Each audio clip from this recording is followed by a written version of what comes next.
Web two society programme से जुड़े सभी सहकारियों को जय हिंद। हमारा डिस्कशन चल रहा है रिकंस्ट्रक्शन ऑफ द सोसाइटी और आज का हमारा लास्ट एंड इम्पोर्टेंट टॉपिक है relevancy of Ashoka the great in the 21st century and Ashoka the great as being a layman and being a king. Ashoka the great के बारे में हम उनके जो फिलोसॉफी है और उनके जो वेलफेयर स्टेट का जो उन्होंने निर्माण किया उसके बारे में हम डिस्कशन करेंगे। Why and how the great is relevant, Ashoka the Great is relevant in 21st century. Education and thinking skills created opportunity to all uniform and universal, इस टॉपिक को हम डिस्कस करेंगे। B cooperation creating Bahujan Samaj being governing community. C reconstruction of individual and the society. और D शिलालेख Delhi Topra and Gujarra. तो हमारा first topic है education and thinking skill.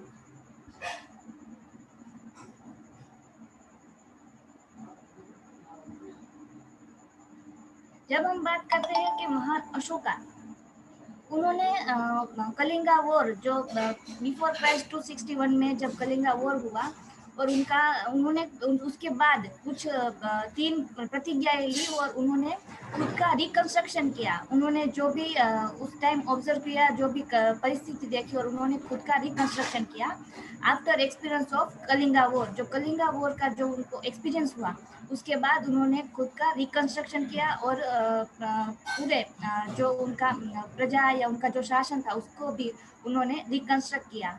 उन्होंने जो 3 प्रतिज्ञाएं ली कि मैं हर तरह की जो युद्ध नीति है उस युद्ध नीति का त्याग करूंगा, इंडिविजुअली भी जो कोई भी तरह का जो क्लेश या जो युद्ध या कोई भी चर्चा के द्वारा कोई भी किसी भी प्रकार का कहीं भी जो युद्ध या कोई भी समस्या खड़ी हो उस सभी प्रकार की नीति का उन्होंने त्याग किया। दूसरी प्रतिज्ञा ली उन्होंने विषमता और वैमनस्यता जो की जो परिस्थिति है उसको खत्म करना और उसको उस नीति को छोड़ना। और तीसरी प्रतिज्ञा उन्होंने ली कि मैं समाज को कल्याण के लिए प्रयत्नों की पराकाष्ठा तक जाऊंगा, यानी कि समाज और प्रजा जो प्रजा है उसको उसका कल्याण के लिए मैं हर तरह के ऑप्टिमम लेवल पर जाकर प्रयत्नों की पराकाष्ठा करके एक वेलफेयर स्टेट का निर्माण करूंगा और प्रजा को सुखी और हैप्पी रहे उस तरह से मेरा कार्य होगा। तो महान अशोका ने खुद को रिकंस्ट्रक्ट करके 3 महत्वपूर्ण प्रतिज्ञाएं ली और उसके ऊपर उन्होंने एक समतामूलक समाज का निर्माण किया। जब हम इन हिस्ट्री में देखते हैं कि बहुत सारे राजा हुए लेकिन हमने महान अशोका को आदर्श लिया, क्योंकि डॉक्टर बाबा साहब आम्बेडकर जी ने भी कहा कि जब मैं पास्ट में देखता हूँ तो जो ग्लोरी एंड ग्रेटनेस का जो समाज था, जो समृद्धि और महानता का मानवता का जो शासन था वो सिर्फ और सिर्फ मौर्य शासन था, महान अशोका का शासन था। जो महान अशोका के शासन की कल्याणकारी नीति थी और इसी वजह से एक महान अशोका और कल्याणकारी राज्य एक दूसरे के एक सिक्के के 2 पहलू बन चुके थे। तो महान अशोका एक जब हम रिकंस्ट्रक्शन सोसाइटी की बात करते हैं, हम पुनर्निर्माण की बात करते हैं, तो 21वीं सदी में भी हमारे लिए एक महान अशोका एक श्रेष्ठ आदर्श है और उनकी जो नीति है, उनका जो कार्य करने का तरीका, उन सभी के बारे में हम डिस्कस करेंगे। जो पे ब्रेकथ्रू सोसाइटी प्रोग्राम के 5 कॉन्सेप्ट है वो हमने महान अशोका के आदर्श से लिए है, उनके शासन से लिए है। बेसिक हमारा जो 5 कॉन्सेप्ट है वो उसी के ऊपर आधारित है। हमारा जो फर्स्ट टॉपिक है education and thinking skill. He created opportunity to all uniform and universal, यानी कि जो इंडिविजुअल क्रिएशन की जब हम बात करते हैं कि कैसे हम इंडिविजुअल व्यक्ति का पुनर्निर्माण कर सकते हैं, उसको कंस्ट्रक्ट कर सकते हैं, क्रिएट कर सकते हैं। तो 3 महत्वपूर्ण बातें इसमें रोल प्ले करेंगी। एक एजुकेशन, सेकंड थिंकिंग स्किल और तीसरा मोरल वैल्यूज। जब हम एजुकेशन की बात करते हैं तो एजुकेशन क्या व्यक्ति में परिवर्तन लाता है, ये एजुकेशन के गोल क्या हो सकते हैं, सिर्फ रिजल्ट तक नहीं, बियॉन्ड द रिजल्ट तक जब हम जाके सोचते हैं। As per professor John D जो उनका डेमोक्रेसी इन एजुकेशन बुक भी है। तो एजुकेशन के 3 महत्वपूर्ण गोल है कि वो जब हम एजुकेशन कंप्लीट करते हैं तो एजुकेशन के द्वारा उसमें समाज के प्रति सेंसिटिविटी एंड रिस्पॉन्सिबिलिटी जब हम उस व्यक्ति में खड़ी कर पाएंगे। एजुकेशन के द्वारा उसके एक कोई भी एक कौशल्य जो उसमें होगा उसको क्वालिटी उसको और उसको और कंस्ट्रक्ट करके बेटर बनाएंगे। और तीसरा होगा कि जो स्टूडेंट होगा जब एजुकेशन कंप्लीट करेगा तो उसमें वो विजन वो फोरसाइटनेस आती है कि आगे क्या होगा, वो तय कर पाता है, वो विजन कर पाता है परिस्थिति को कि इस परिस्थिति का क्या कॉन्सिक्वेंस रहेगा। तो एजुकेशन के द्वारा स्टूडेंट में सेंसिटिविटी एंड रिस्पॉन्सिबिलिटी भी खड़ी होती है। वो अपने स्किल में मास्टरी उसको मिल पाए और एक उसके समृद्ध अनुभवों का निर्माण करके एजुकेशन सिस्टम के द्वारा जो व्यक्ति के लिए एक समृद्ध अनुभव का निर्माण करके उसमें इन तीनों जब वो तीनों क्वालिटी आ जाती है तो वो विजनरी बनता है। वो अपने कॉन्सिक्वेंसेस को सोच विचार कर सकता है और आगे इस कोई भी सिचुएशन कोई भी एक्शन या कोई भी प्लानिंग से क्या परिस्थिति से इसका क्या कॉन्सिक्वेंस आएगा वो डिसाइड कर सकता है। तो एजुकेशन के साथ जब हमने देखा कि education is equal to knowledge plus intelligence plus thinking, Edward de Bono का जो हमने डेफिनेशन देखा। तो एजुकेशन में जब नॉलेज होगा, इंफॉर्मेशन होगी, बुद्धिमत्ता होगी, लेकिन जब तक उस बुद्धिमत्ता के साथ उस नॉलेज के साथ थिंकिंग ऐड नहीं होगा तब तक वो कंप्लीट नहीं होगा। जब एजुकेशन में हम थिंकिंग ऐड करेंगे तभी हम उस एजुकेशन को कंप्लीट मान पाएंगे, कंप्लीट हो पाएगा। थिंकिंग स्किल की हमने डेफिनेशन डिस्कस की थी। थिंकिंग स्किल यानी कि विचार कौशल्य। जब हम विचार करते हैं तो क्या हम कोई हमारा पर्पस होगा तो उस पर्पस के लिए हमारे अनुभवों के ऊपर जब हम बुद्धिमत्ता के द्वारा उस अनुभवों की चीरफाड़ करेंगे, उस अनुभवों की शल्य चिकित्सा करेंगे। ऑपरेसिव स्किल यानी कि थिंकिंग स्किल एक सॉफ्ट स्किल है, एक ऑपरेसिव स्किल है जो एक पर्पस के लिए हमारी बुद्धिमत्ता के द्वारा हम उस अनुभवों की चीरफाड़ करते हैं, उसकी शल्य चिकित्सा करते हैं और उसके ऊपर सोच विचार करके फिर हम उस पर्पस को पूरा करेंगे और कर पाएंगे। तो इस तरह से थिंकिंग स्किल की डेफिनेशन है। जब महान अशोका के समय में हम शिक्षा व्यवस्था देखते हैं तो उसमें थिंकिंग स्किल एक फैकल्टी है, साइंस ऑफ जो हम लाइट ऑफ ऑल साइंसेस यानी कि सभी विद्याओं का दीप थिंकिंग स्किल को माना गया। और उस समय स्त्री पुरुष सभी के लिए यानी कि all uniform and universal for all था, यानी कि सभी के लिए वो शिक्षा फ्री एंड कंपलसरी थी। यानी कि प्राइमरी से लेके अनुस्नातक तक सभी के एजुकेशन सिस्टम में थिंकिंग स्किल की फैकल्टी थी और थिंकिंग स्किल सिखाई जाती थी। और महान अशोका ने कहा कि इस विचार कौशल्य में प्रवीण समाज का निर्माण करके ही मैं मेरे शासन में समृद्धि और प्रगति ला सका हूँ।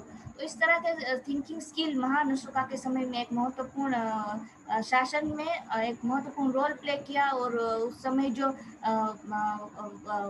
उस समय जो कल्याणकारी राज्य का वो निर्माण कर पाए, जो बंधुता भाईचारा समता की जो भावना ला पाए, उसमें सबसे बड़ा रोल थिंकिंग स्किल ने प्ले किया। Education, thinking skill and moral values. जो मोरल वैल्यूज की महान अशोका ने लोगों तक शिलालेख के द्वारा मोरल वैल्यूज पहुंचाई। धम्म महामात्रों के द्वारा लोगों को धम्म पालन, धम्म आचरण, धम्म नियमन के बारे में लोगों तक वो इंफॉर्मेशन पहुंचाई, लोगों को धम्म पालन के बारे में इम्पोर्टेंस बताई। और धम्म पालन प्रजा द्वारा किया जाए, उनमें जो मोरल वैल्यूज थी उनको इनकलकेट किया गया।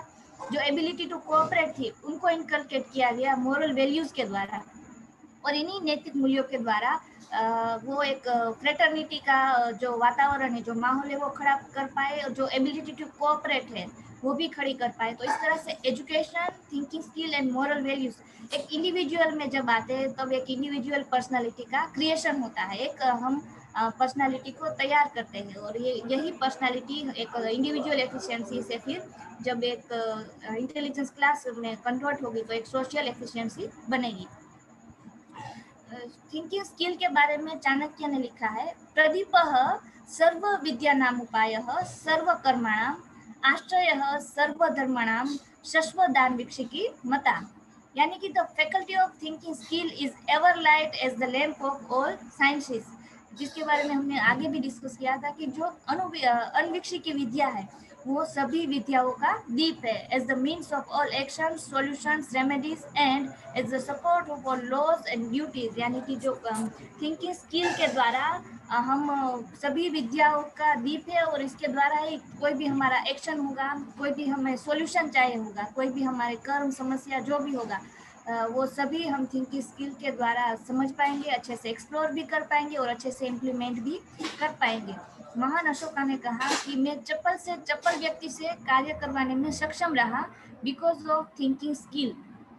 तो इस थिंकिंग स्किल का बहुत ही महत्वपूर्ण रोल है, और विचार कौशल में प्रवीण व्यक्ति ही नई नई संभावनाएं खोज सकता है, अपनी समस्याओं का सॉल्यूशन भी ढूंढ सकता है, और उसमें हम साइंटिफिक रिसर्च एटीट्यूड भी डेवलप कर सकते हैं। थिंकिंग स्किल के द्वारा ही हम कोऑपरेशन की वैल्यू भी इनकलकेट कर सकता है। Thinking skill is the most important, and जैसे हम कहते हैं thinking skill is the life skill.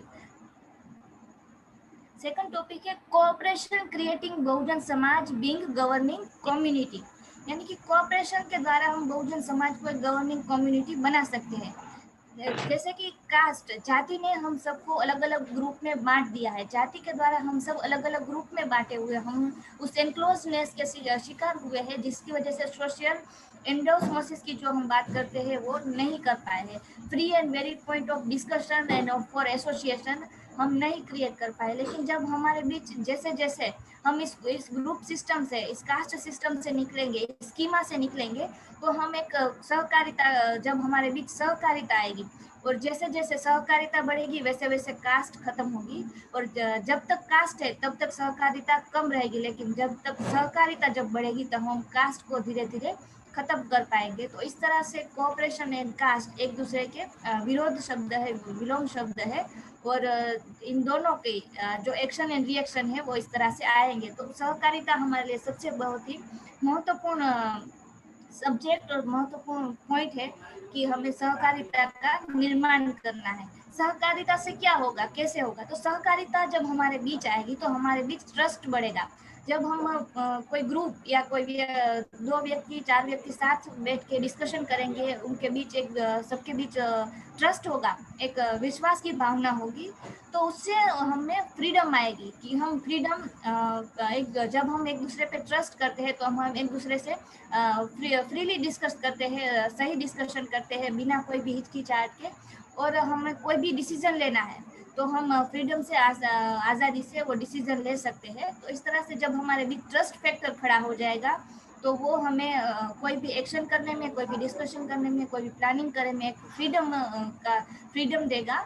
और पॉसिबिलिटीज, जब हम सहकारिता से वर्क करेंगे तो हमारे भी हम नई नई संभावनाओं को क्रिएट भी कर सकते हैं, नई संभावनाओं को आइडेंटिफाई भी कर सकते हैं, और उन संभावनाओं के ऊपर कार्य भी कर सकते हैं। तो इस तरह से कोऑपरेशन एक ट्रस्ट फैक्टर खड़ा करता है। ट्रस्ट फैक्टर के साथ हमें फ्रीडम भी मिलती है कार्य प्रणाली के लिए, कार्य करने के लिए, सोच विचार करने के लिए, और हम नई नई पॉसिबिलिटीज को क्रिएट भी कर सकते हैं, उन संभावनाओं के ऊपर वर्क भी कर सकते हैं, उसको आइडेंटिफाई भी कर सकते हैं। कोऑपरेशन एक एसोसिएट्स इंडिविजुअल्स, यानी कि एक इंडिविजुअल होता है जब दूसरे लोगों से जुड़ता है तो एसोसिएशन करता है, तो इंडिविजुअल्स को एसोसिएट करता है, लोगों को जोड़ता है जब उनके बीच सहकारिता होती है, और इसी वजह से enhance the quality of life, यानी कि जब हम एक दूसरे लोगों से जुड़ेंगे, डिस्कशन करेंगे, एक दूसरे के जो अच्छी क्वालिटीज़ है उनको एक दूसरे में हम उनका इम्यूलेशन करेंगे, अनुसरण करेंगे, तो एक क्वालिटी ऑफ लाइफ एनहेंस करेंगे और एक दूसरे के लिए एक प्लस फैक्टर बनेंगे। तो cooperation is an important part and important point of for social transformation movement. Reconstruction of individual and the society, कैसे हम रिकंस्ट्रक्ट कर सकते हैं इंडिविजुअल को भी, सोसाइटी को भी? तो जैसे हमने डिस्कस किया individual reconstruction and social reconstruction, एक व्यक्तिगत एक पर्सनालिटी को कैसे हमें रिकंस्ट्रक्ट करना है, पुनर्निर्माण कर सकते हैं, और समाज को, इंडिविजुअल को एफिशिएंट बना के कैसे हम सोशल एफिशिएंसी खड़ी कर सकते हैं, कैसे हम सोसाइटी का पुनर्निर्माण कर सकते हैं। तो इसमें भी 3 महत्वपूर्ण है, education, thinking skill and cooperation. Education की हमने जैसे बात की, education is equal to knowledge plus intelligence plus thinking, और एडवर्ड डी बोनो की जब हम डेफिनेशन कहते हैं कि एजुकेशन डेवलप करता है कोई व्यक्ति को by the experience, for the experience and with in the experience, यानी कि अनुभव के द्वारा और अनुभव के साथ, अनुभव के लिए जब हम कोई भी हमें अनुभव हम एक्सपीरियंस करते हैं और उस एक्शन के साथ जब हमको एक्शन करते हैं तो उसके साथ हमें एक परिणाम मिलता है। तो जब तक वो परिणाम नहीं मिलेगा तब तक वो अनुभव कंप्लीट नहीं होगा, लेकिन जब हमें वो परिणाम मिलता है तब हम उस अनुभव को कंप्लीट करेंगे और इन समृद्ध अनुभव के निर्माण से हम एक अच्छे से उसको एनालिसिस कर पाएंगे, इवेल्युएशन कर पाएंगे और एक इंडिविजुअल और सोसाइटी को डेवलप भी कर पाएंगे। थिंकिंग स्किल यानी कि विचार कौशल्य में प्रवीण समाज, जब इंडिविजुअल भी विचार कौशल्य में प्रवीण होगा और हम विचार कौशल्य में प्रवीण समाज का निर्माण भी कर पाएंगे तो हम इंडिविजुअल को भी रिकंस्ट्रक्ट कर पाएंगे और सोसाइटी को भी रिकंस्ट्रक्ट कर पाएंगे। एंड सहकारिता, सहकारिता के द्वारा जब हम समाज में सहकारिता को इनकलकेट कर पाएंगे या एबिलिटी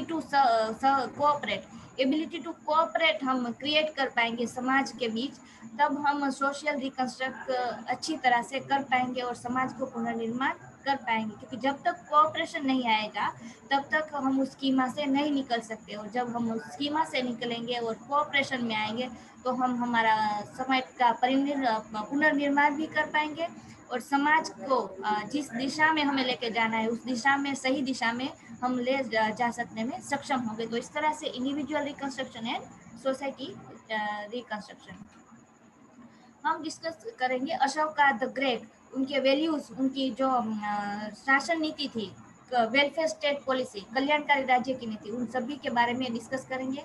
तो साइंटिफिक रिसर्च एटीट्यूड, महान अशोका का जो फर्स्ट हमने पॉइंट डिस्कस किया, scientific research attitude. He could find the disease of society, वो जो समाज में जो भी रोग थे यानी कि समाज की जो बीमारी थी उनको फाइंड कर सकते थे, उनको वो आइडेंटिफाई कर सकते थे कि हाँ इस वजह से समाज में ये समस्या है, समाज में ये प्रॉब्लम है।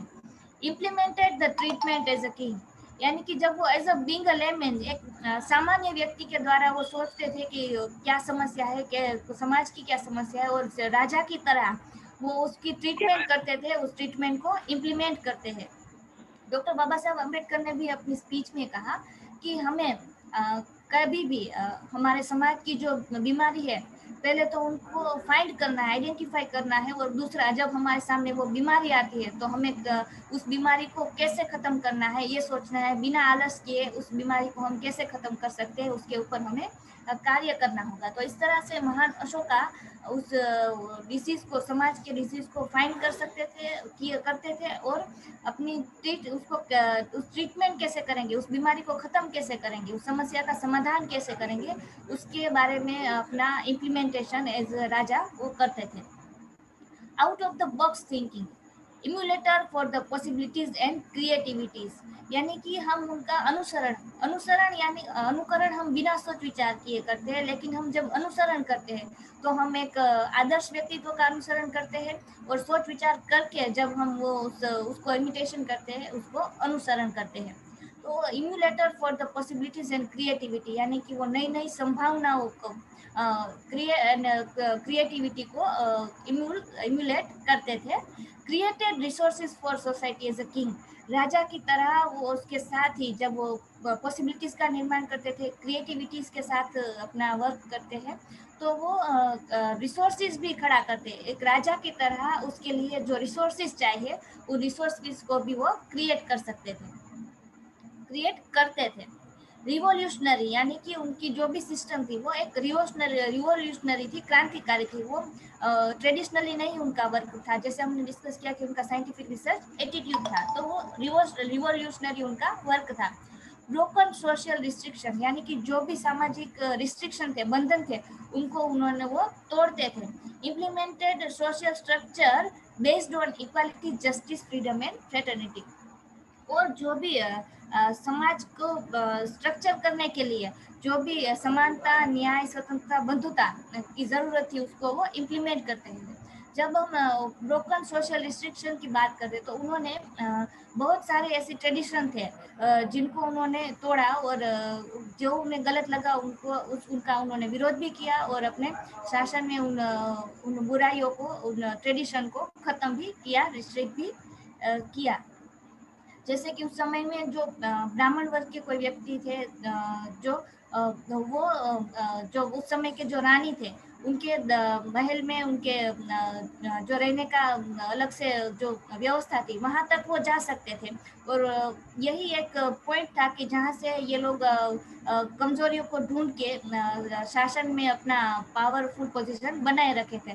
तो महान अशोका ने इस सिस्टम का भी विरोध किया, और उनको जो महिलाओं के जो उस समय के जो रानियां थी, उन तक, उनके वर्ग तक, उनके खंड तक जाने के लिए उनको रोका था। उस तरह से बहुत सारे ट्रेडिशन थे उनका, उन्होंने विरोध किया था और उनको रोका था, उनके ऊपर एक्शन लिया था।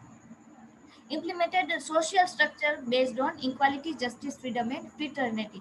उन्होंने एक सोशल स्ट्रक्चर का निर्माण किया, जो इम्प्लीमेंट किया, जो कि समता, बंधुता, न्याय और स्वतंत्रता की भावना खड़ी करता था। एजुकेशनलिस्ट, वो एक एजुकेशनलिस्ट थी। कैसे एक लिस्ट थे, कैसे एजुकेशन फॉर ऑल, यानी कि सभी के लिए शिक्षा, बिना कोई भी भेदभाव के, बिना कोई सोशल ऑर्डर को ध्यान में लिए, कोई भी उनका अमीर है, गरीब है, स्त्री है, पुरुष है, कोई भी प्रकार के भेदभाव से परे होके उन्होंने education for all, free and compulsory, without any charges, and सभी के लिए कंपलसरी एजुकेशन सिस्टम उन्होंने खड़ा किया था।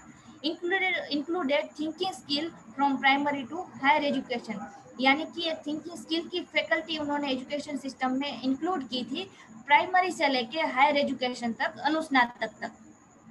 ओपन माइंडेडनेस, उनका वो एक ओपन माइंडेडनेस व्यक्ति थे। कैसे, उन्होंने, उनका एक मैसेज था शिलालेख में, the people of unconquered territories lying beyond the borders of my dominions should expect of me only happiness and no misery.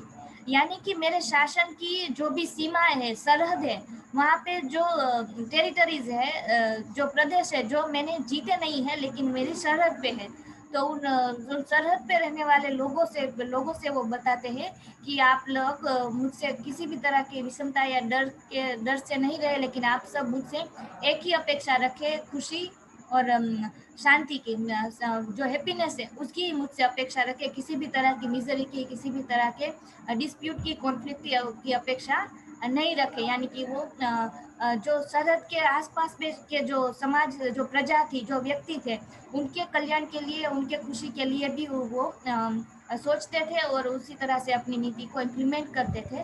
तो इस तरह से हम देख सकते हैं कि वो कितने ओपन माइंडेड थे। एक्शन ओरिएंटेड, एक्शन ओरिएंटेड उनका व्यक्तित्व था। He did not preach what he was not preaching himself, यानी कि वो कोई भी ऐसी सलाह या कोई भी ऐसा कार्य नहीं करते थे जो वो खुद के ऊपर, खुद के द्वारा ना कर सके, या जो उस रूल या कोई भी आदर्श हो जिसका वो खुद पालन ना करते हो, वैसा उन्होंने कोई भी आदर्श या वैल्यूज दूसरों के लिए उन्होंने नहीं थोपा, लेकिन पहले खुद उसको जिया और फिर उन्होंने उसको समाज के लिए इम्प्लीमेंट किया। कॉन्क्वेरर, कॉन्क्वेरर यानी कि वो एक उन्होंने जीत हासिल की, किस पे, तो उन्होंने jealousy, anger, cruelty, hastiness, laziness, fatigue, यानी कि हर तरह की बुराइयों के ऊपर उन्होंने जीत हासिल की, चाहे वो ईर्ष्या हो, जलन हो, कोई भी क्रुएलिटी हो, तो उन सभी के ऊपर उन्होंने जीत हासिल की। यानी कि एक इंडिविजुअल भी वो इन सभी से परे रहे, और एज अ किंग भी वो इन सभी से परे रहकर, इन सभी से जीत हासिल करके, एक होल हार्टेडनेस, एक ओपन माइंडेडनेस उनमें उन्होंने इनकलकेट की, और एक वो विजेता थे इन सभी के ऊपर, इसीलिए वो अपना शासन बहुत ही अच्छी तरह से चला पाए। कम्युनिकेटर एंड विजिलेंस, यानी कि वो एक कम्युनिकेटर भी थे अपनी प्रजा के साथ, और एक उनका विजिलेंस भी था प्रजा में, उनके शासन में। Successfully maintained happiness and welfare state without any rebellion, इसी वजह से, क्योंकि उनका एक विजिलेंस बहुत ही सही था, उनका कम्युनिकेशन प्रजा के साथ सही तरीके से होता था, इसीलिए वो सक्सेसफुली जो प्रजा में खुशी और कल्याण था वो मेंटेन कर पाए, विदाउट एनी रेबेलियन, यानी कि कोई भी तरह के विरोध और कॉन्फ्लिक्ट के बिना वो अपने शासन को, वेलफेयर स्टेट का निर्माण कर पाए। डेवलपमेंट, एडवांसमेंट एंड क्रिएटिविटी, उन्होंने जो भी डेवलपमेंट किया, जो भी वर्क किया, जो क्रिएटिविटी उन्होंने यूज की, तो उन्होंने जो भी कार्य किए वेलफेयर के लिए प्रजा के, highways, banyan trees, water facilities, hospitals for people and animals, addicts, etc.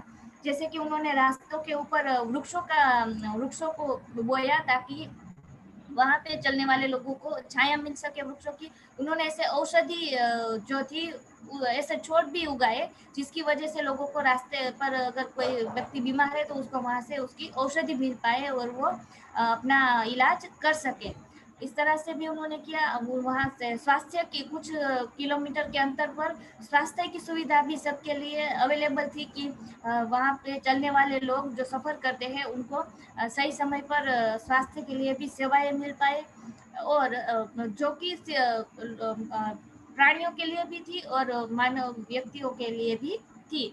और उन्होंने एडिक्ट्स भी बनाए, यानी कि एडिक्ट्स के द्वारा उन्होंने प्रजा के साथ कम्युनिकेट किया, प्रजा को अपनी भावनाएं व्यक्त की, प्रजा में मोरल वैल्यूज इनकलकेट करने के लिए अपने आदर्श जो है उसके बारे में भी उन्होंने एडिक्ट्स के द्वारा प्रजा तक पहुंचे और प्रजा को बताया, जिससे कि रास्ते पर निकलने वाले व्यक्ति जब इन एडिक्ट्स को पढ़ते थे तो उनमें भी वो मोरल वैल्यूज का वो निर्माण कर पाते थे, उनको समझ पाते थे और महान अशोका का जो भी मैसेज था वो लोगों तक पहुंचता था।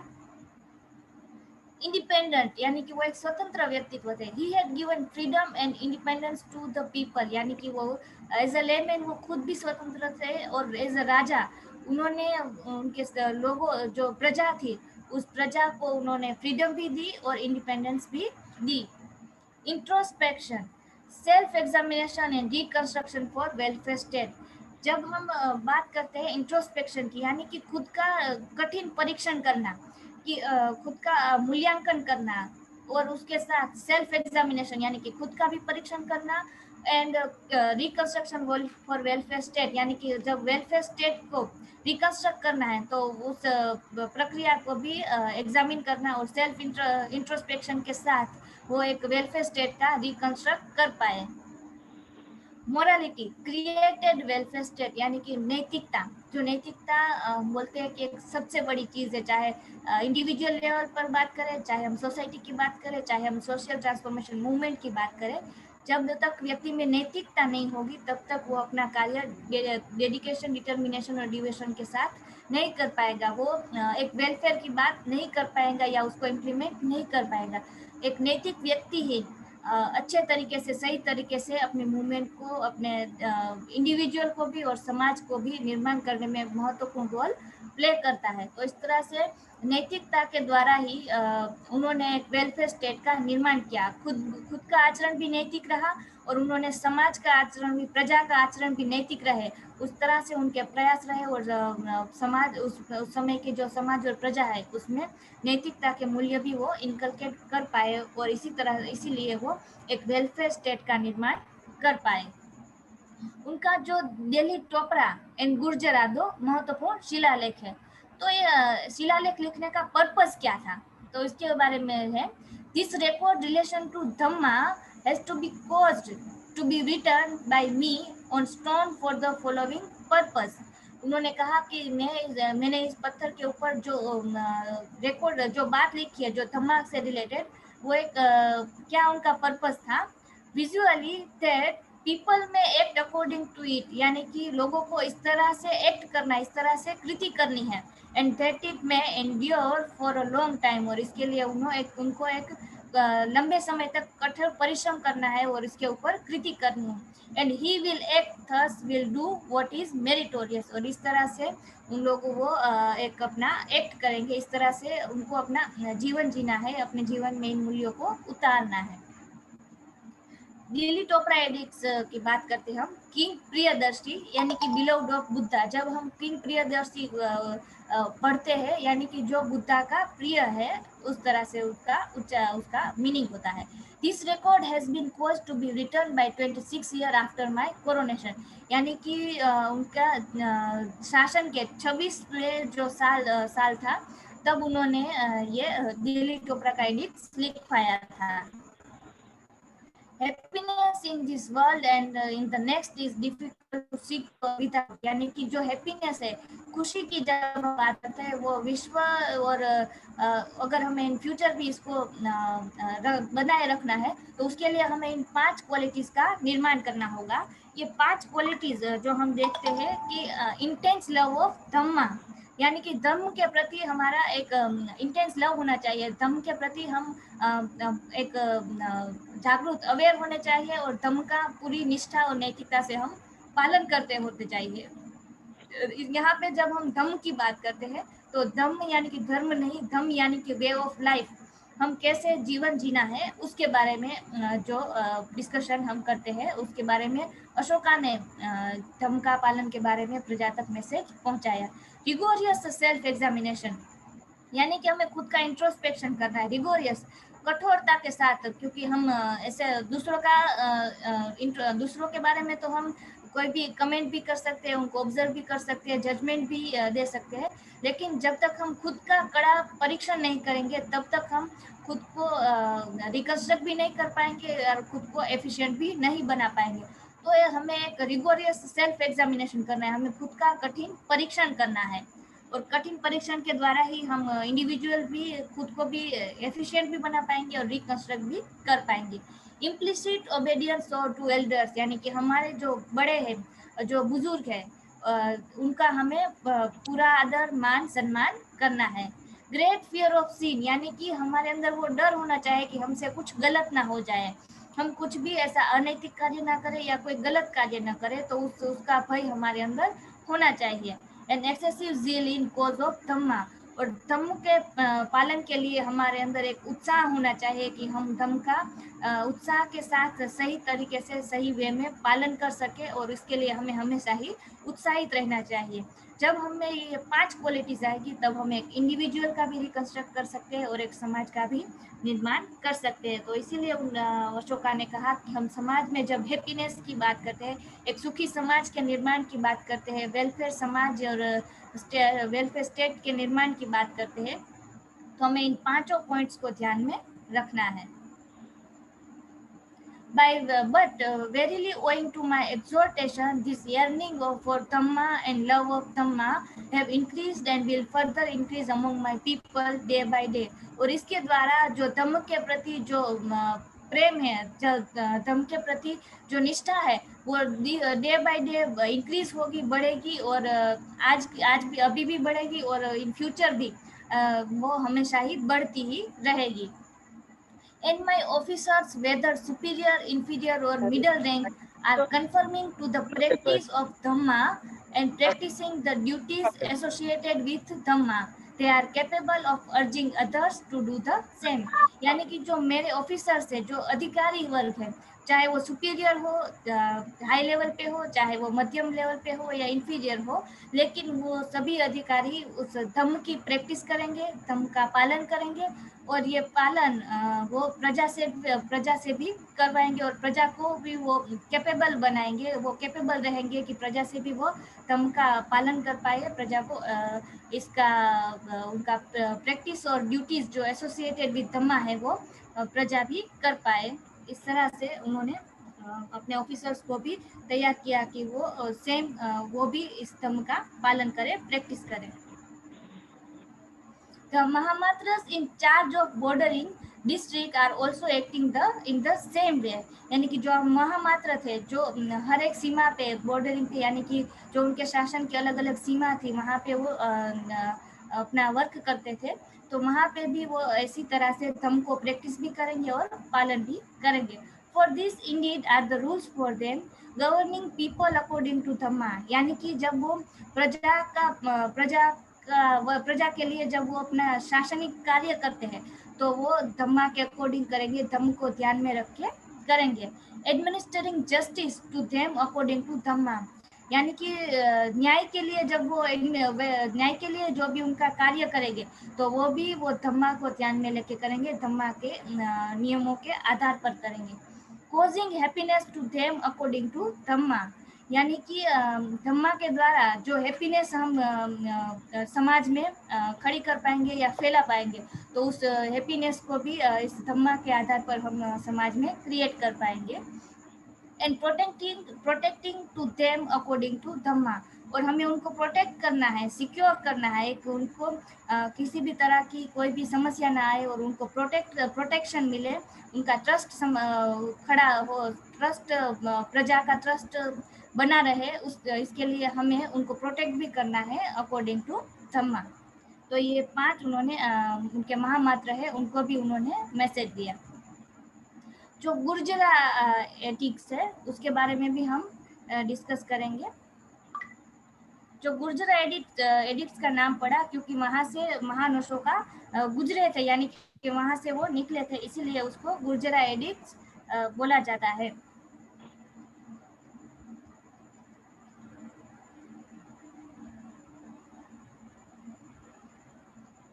Just say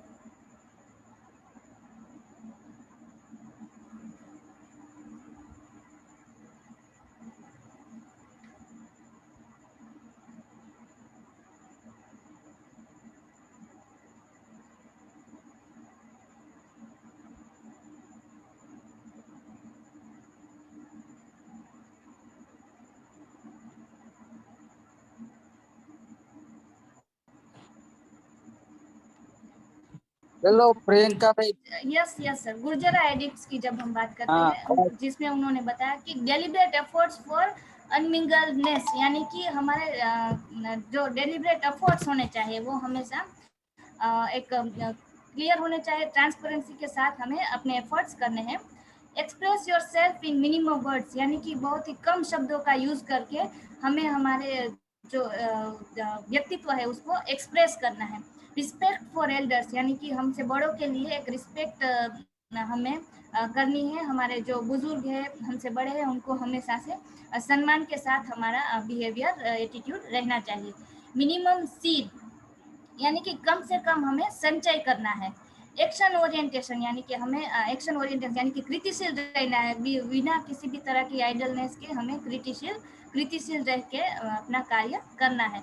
love for animals, यानी कि प्राणियों के लिए भी हमारे अंदर करुणा होनी चाहिए, उनके प्रति हमारा प्रेम और करुणा होना चाहिए। ओपन माइंडेडनेस होना चाहिए, यानी कि एक सभी के साथ सही ऑनेस्टी से बिहेवियर होना चाहिए और सभी को इक्वल मान के सभी के साथ हमारा एक अच्छा व्यवहार होना चाहिए। ये हमने उनके क्वालिटीज के बारे में बात की, उनके जो शिलालेख है उनको डिस्कस किया। Why Ashoka is the great, क्यों महान अशोका है, ग्रेट है, महान है। एज अ धम्म गुरु, यानी कि जब उन्होंने प्रजा को धम्म के पालन के लिए बात बताई, तो वो एज अ धम्म गुरु थे कि उन्होंने धम्म को वो खुद भी उस धम्म का पालन किया, खुद भी उस धम्म का आचरण किया, उस हिसाब से जीवन जिए और प्रजा को भी इस धम्म का पालन करके एक उन्होंने कल्याणकारी प्रजा का निर्माण कर पाए, उस तरह से अपना कार्य किया। तो वो एक धम्म गुरु थे और धम्म का सही तरीके से उन्होंने पालन किया भी, आचरण किया भी और करवाया भी। वो एक इकोनॉमिस्ट थे, यानी कि जो भी आर्थिक एक शासन एक चलाने के लिए जो भी आर्थिक प्रॉब्लम्स है या आर्थिक जो भी इश्यूज है या एक आर्थिक एक अर्थ को कैसे मेंटेन करना है, वो भी उन्होंने एक बहुत ही अच्छे तरीके से किया। एक अर्थशास्त्र, तो एक बहुत ही वो अर्थशास्त्री एक अच्छे थे कि जिसकी वजह से वो अपने शासन में संचय और व्यय दोनों को बैलेंस कर पाए और सही तरह से शासन की आर्थिक व्यवस्था को भी वो मेंटेन कर पाए। कोऑपरेटर, यानी कि वो एक सहकारी, एक बेस्ट सहकारी थे कि जिसकी वजह से वो उन्होंने प्रजा के साथ सहकारिता से कार्य भी किया और प्रजा में भी जो एबिलिटी टू कोऑपरेट थे वो इनकलकेट कर पाए। वो एक दार्शनिक थे, फिलोसोफर थे, यानी कि वो अपने तत्व ज्ञान उसमें वो एक दार्शनिक थे, जिसकी वजह से वो उन समस्याओं का, उन सोशल इश्यूज को समझ भी पाते थे, बीमारी को आइडेंटिफाई भी कर पाते थे और उसका एक अच्छे सही वे में उसका सॉल्यूशन करके वो अपने कार्य करते थे। तो वो एक दार्शनिक थी कि जिससे वो हर एक चीज़ को एक सोच विचार करके अपना डिसीजन ले पाते थे। सोशल साइंटिस्ट, यानी कि एक सोशल साइंटिस्ट थे, जैसे कि हमने आगे देखा कि वो बीमारी को आइडेंटिफाई करते थे और एज अ राजा उसको उस सिचुएशन पे में इम्प्लीमेंट कैसे करना है, वो भी वो उस तरह से अपना कार्य करते थे। इस तरह से वो एक सोशल साइंटिस्ट थे जो कि प्रजा की समस्याओं को समझ पाते थे और उसका समाधान भी ढूंढ के उसको इम्प्लीमेंट करते थे। एडमिनिस्ट्रेटर यानी कि एक वो बेस्ट एडमिनिस्ट्रेटर थे कि जिसकी वजह से वो अपना शासन या शासन का वहीवट या शासन का कार्य बहुत ही अच्छे से चला पाते थे। अपने अधिकारियों को भी अच्छे से वो तैयार कर सकते थे, अपना जो भी कार्य था वो इम्प्लीमेंट करवा सकते थे।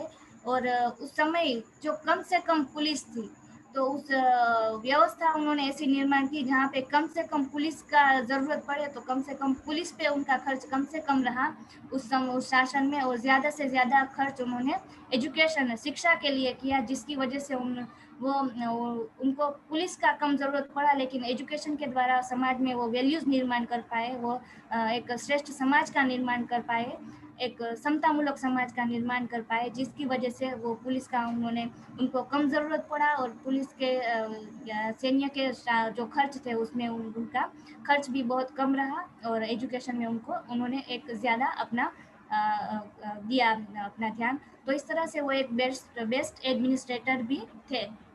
साइकोलॉजिस्ट यानी कि वो एक साइकोलॉजिस्ट भी थे। वो साइकोलॉजी पब्लिक लोगों की साइकोलॉजी, समाज की साइकोलॉजी, समाज यानी कि प्रजा की उस समय की वो साइकोलॉजी समझने में सक्षम रहे थे। वो समझने में सक्षम रहे थे कि प्रजा को कहाँ समस्या आती है, किन पॉइंट्स पे, किन मुद्दों पे कॉन्फ्लिक्ट हो सकता है, तो वो कैसे उस कॉन्फ्लिक्ट का ख़त्म कर सकते हैं, या उसको उसके ऊपर अपना शासन के द्वारा वो कैसे इम्प्लीमेंटेशन करके इन कॉन्फ्लिक्ट का सॉल्यूशन कर सकते हैं। तो वो एक साइकोलॉजिस्ट भी थे। थिंकर यानी कि वो एक थिंकर थे, वो विचार कौशल्य में प्रवीण व्यक्ति थे, जिसकी वजह से वो अपने समाज में पॉसिबिलिटीज प्रजा के वेलफेयर के लिए नई नई पॉसिबिलिटीज खड़ी कर पाए, नए नए रास्ते ढूंढ पाए। जैसे कि उन्होंने, हम एडिक्ट्स की भी बात करें तो उन्होंने एक पत्थर को कागज बना करके समाज में वैल्यूज इनकलकेट करने की कोशिश की, समाज तक इंफॉर्मेशन पहुंचाने का प्रयास किया। उनका जो कम्युनिकेशन था, विजिलेंस था, उनकी जो शासन नीति थी, उन सभी में उनके विचार कौशल्य में प्रवीणता हम देख सकते हैं। और एज अ किंग, जब हम एक राजा की बात करते हैं तो उन्होंने एक बहुत ही अच्छा स्टेटमेंट दिया। उन्होंने कहा कि मेरी प्रजा है वो मेरे पुत्र के समान है। तो वो अपने प्रजा को भी पुत्र के समान मानते थे। और वो बात करते हैं कि जब मैं एजुकेशन की वो बात करते हैं तो उन्होंने कहा कि मैं ऐसा ही एजुकेशन देना चाहूँगी मेरी प्रजा को, जैसा एजुकेशन मैं मेरे पुत्र को देना चाहूँगा, मेरे बच्चों को देना चाहूँगा। तो इस तरह से उन्होंने कभी भी एज अ राजा अपनी प्रजा को प्रजा से ज़्यादा एक पुत्र की तरह देखा, अपने बच्चों की तरह देखा, और उसी निष्ठा और उसी नैतिकता से उन्होंने प्रजा पालन किया और प्रजा के लिए एक वेलफेयर स्टेट का वो निर्माण कर पाए। तो इस तरह से अशोका द ग्रेट के जो हमने क्वालिटीज़ है वो डिस्कस किया, वो किस तरह से अपना वेलफेयर स्टेट का निर्माण कर पाए, उनके क्या क्या व्यक्तित्व के अलग अलग पहलू थे उसको हमने देखा। In the outline of history 1920, H G Wells vote यानी कि एच जी वेल्स ने 1920 में लिखा, amidst the tens of thousands of names of monarchs that crowd the columns of history, यानी कि जो हजारों जो राजा है, उनका एक बहुत सारे राजा है जो हम इतिहास में देखते हैं, जिनके बारे में हम पढ़ते हैं। Their majesties and graciousness and serenities and royal highnesses and the like, the name of Ashoka shines and shines almost alone a star। यानी कि जब हम उन सब की बात करते हैं, उन सब के ग्लोरी ग्रेटनेस की बात करते हैं, उनके ग्रेसियसनेस की बात करते हैं, उनके कार्यों की बात करते हैं, उनके जो रॉयल हाइनेस की बात करते हैं, लेकिन उन सब में एक तारे की तरह चमकता है तो वो सिर्फ और सिर्फ महान अशोका है। यानी कि उन 10,000 राजाओं में से भी महान अशोका ही एक ऐसा राजा है, एक ऐसा स्टार है वो जो तारे की तरह चमकता है, और वो एक अकेला ही ऐसा स्टार है इन हजारों ऐतिहासिक जो राजा है उसमें से, कि जो एक तारों की तरह चमकता है, और एक बेस्ट पर्सनालिटी, एक परफेक्ट पर्सनालिटी जब हम बात करते हैं तो उस तरह से महान अशोका एक तारे की तरह इतिहास में चमकते हैं। Focus the point two explore the unexplored Ashoka the great, यानी कि जब हम कोशिश करते हैं एक अनएक्सप्लोर्ड अशोका को एक्सप्लोर करने की, तो उनके शासन की नीति के जो 10 महत्वपूर्ण पॉइंट्स है, जो 10 महत्वपूर्ण पहलू है, उनके ऊपर अगर हम देखें, ध्यान दें, तो एक एजुकेशन, महान अशोका के शासन में जो एजुकेशन सिस्टम था, जो education for all and compulsory था, यूनिफॉर्म था, सभी के लिए एक इक्वल एजुकेशन सिस्टम था, जो कि एक बेस्ट रोल प्ले करता है एक वेलफेयर स्टेट के निर्माण के लिए। हेल्थ, यानी कि जब हेल्थ की बात आती है तो हेल्थ भी सभी के लिए हेल्थ की फैसिलिटीज अवेलेबल थी। हेल्थ प्रजा की हेल्थ के लिए उन्होंने जो भी सारे कार्य किए, चाहे औषधियों, रास्तों पर औषधियों के पेड़ पौधे लगाए, लोगों के उपचार के लिए अमुक अंतर पे उन्होंने छोटे छोटे औषधालय भी बनाए, ताकि उनको सही समय पे औषधि मिल सके, उपचार मिल सके। और उन्होंने हेल्थ की व्यवस्था सिर्फ मानव जाति के लिए नहीं, लेकिन जो प्राणी हैं उनके लिए भी इस तरह से उन्होंने हेल्थ उनको उपचार मिल पाए उसकी व्यवस्था की।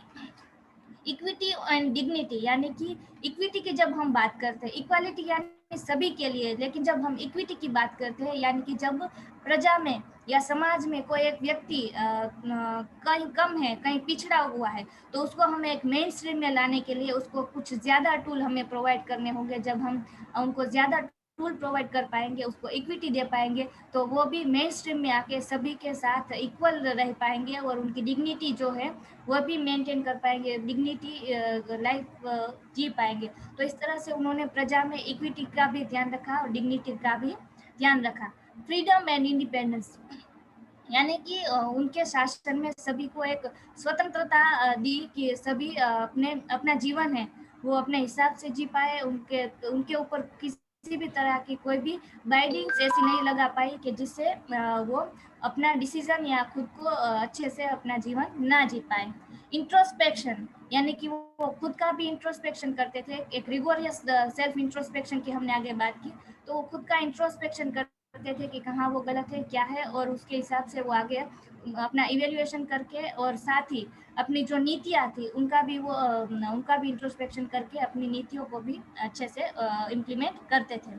Collaboration, cooperation and associate life, उन्होंने उस समय एबिलिटी टू कोऑपरेट क्रिएट की और एक एसोसिएट लाइफ का निर्माण किया, जहाँ पे कोई भी बाइंडिंग्स नहीं थी, जहाँ पे सभी अपना जो कार्य है वो कर सकते थे। सभी फ्री एंड वेरिड पॉइंट, हम जो डिस्कशन की बात करते हैं, एसोसिएशन की बात करते हैं, जो सोशल एंडोस्मोसिस की बात करते हैं, कि सभी व्यक्ति एक दूसरे से कोऑपरेट करते थे, एक दूसरे से जुड़ सकते थे और एक एसोसिएट लाइफ जी पाते थे, तो ये भी वो कर पाए।